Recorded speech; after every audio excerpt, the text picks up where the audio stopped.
I know. I know. I'm sorry. Last segment, I was too polite in my questions for John Bolton. It's just that national defense is not my specialty, so I didn't push him very hard.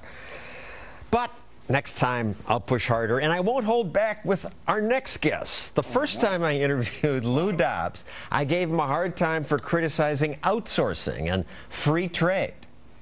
This country cannot even clothe itself. 96% of our apparel is imported. But that's okay. We have more choices for less money. When was the last time you bought a suit of clothes?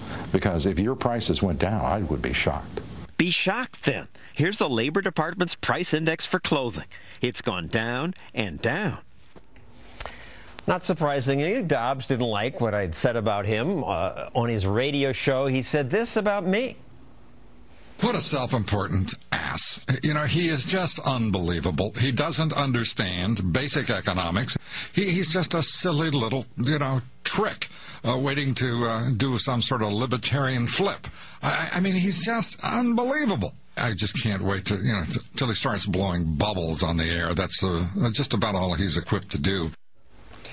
And here we are together in our new job having a discourse. Isn't Fox great? Isn't America great that we can debate? Yes to both of those, and isn't John Stossel great to have a sense of humor that carries over so many decades? It's great to work with you. And I must have been a little exercised at the moment. I don't know what about. I'm sure it was entirely unjustified.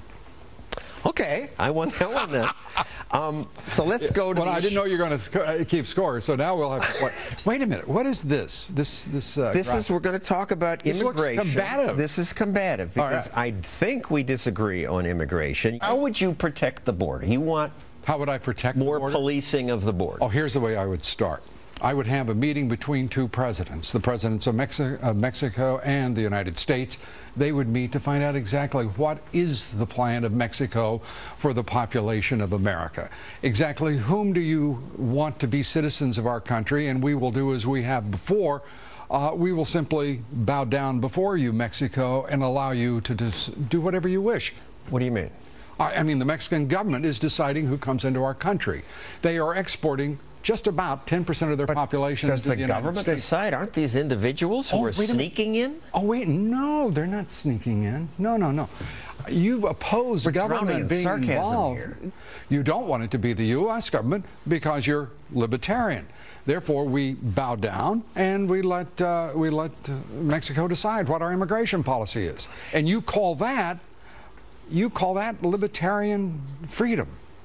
Well, some of it. Just to be clear, this libertarian would say we need borders and we need border protection now because people want to come in here and murder us, and because we have a welfare state and some will come into freeload. There was a time we would have said open immigration, let goods and people cross borders. About 1870 would have been about right. Are immigrants in general good for America? Immigrants are great for America. But America is great for immigrants. And America is so great that we have a government, a society that makes decisions about who we want to work in this country. Come to our country, we will warmly embrace you. We just want a couple of things. Don't change our society. Don't demand we speak your language. Let us, if we may, help you speak ours. How about a path to let them become legal? How about this? A path that acknowledges their responsibilities to become citizens and to put them in a position behind everyone who has been in that legal line. So they'd have to leave the country and apply from scratch. I know, that sounds so harsh and inhuman. It's almost torture, isn't it? It sounds impractical. Impractical. Now impractical becomes the standard. Lou just published a new book called Border War. It's fiction. A thriller, but a lead character is TV host Ted Dempsey, and he sure sounds like you talking about you, Lou. Oh, I never do that. Left and right-wingers both tried to shut him up on illegal immigration, trying to paint Dempsey as an economic isolationist, a protectionist, a racist. My goodness. That's kind of what's happened when you were at CNN. This happened to you? They tell me. The fact of the matter is that it is fiction. There's a certain composite, and when you mentioned that old place, you were at an old place, I remember. Yeah. The fact of the matter is I'm in such a happy new place. I much prefer. One section of his new book says Border Patrol agents are assigned an impossible job, informed they wouldn't be allowed to actually secure the border, and told not to apprehend too many undocumented people or risk their careers if they tried. Update. Really? Now they're being told not to apprehend them at all. Internal enforcement of immigration laws has been suspended by this administration. Well, I hear they're deporting more people than Bush did. Do you really? They've cooked the books, and that, in fact, they acknowledged their numbers were phony. But they're still deporting people. Well, you got me there.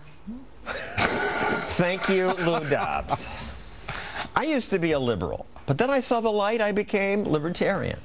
I did not become a conservative for the same reason this Nobel Prize winner gave in his book, The Constitution of Liberty.